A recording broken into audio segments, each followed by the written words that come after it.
be discussing the UV light lab, and this lab deals with how you can observe UV radiation and then how you can protect from UV radiation.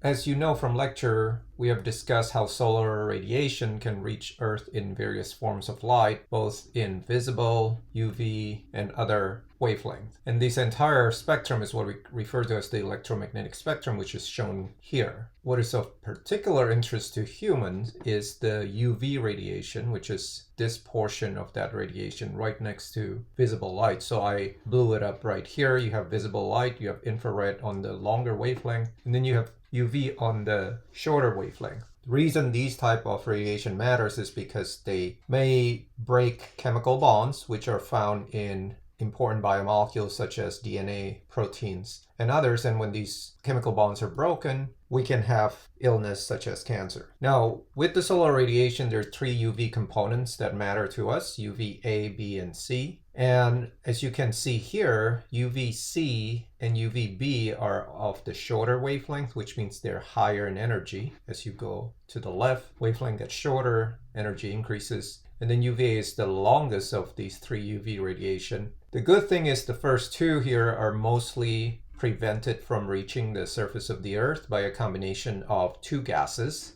the oxygen gas, which covers our atmosphere, as well as the ozone gas, which is found in the stratosphere. It helps to protect most of the UVB from reaching Earth. UVA, because of its longer wavelength, is not blocked by either one of these gases, so it's still able to reach the surface of the Earth. That means we'll need to use some other tools to help protect us from UVA radiation. So we have sunscreens, sunglasses, clothing, etc. that helps us do that. All of these tools contain some type of materials that absorb most of the UVA wavelength, thereby preventing it from reaching our skin and other tissues. The goal in this lab is for you to investigate how some of these tools can be used to protect from UV radiation. So you're going to see the effect of UV radiation on these UV sensitive beads, which are shown on the right. What happens before you expose the beads to UV radiation is they will look colorless like this, and then once you expose them, they'll turn into different colors. The specific color of the bead doesn't really matter. What you're looking for here is just how significant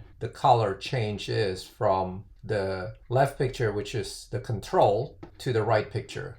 And so depending on how much exposure those beads are getting, it might turn very colorful, like the example on the left here, all the way to on the right, where there's some change in color, but not as significant, obviously, as the one on the left. So while you're looking through and doing your experiment, pay attention to the severity of the change of the color, depending on the type of tools you're using and the type of exposure you're doing.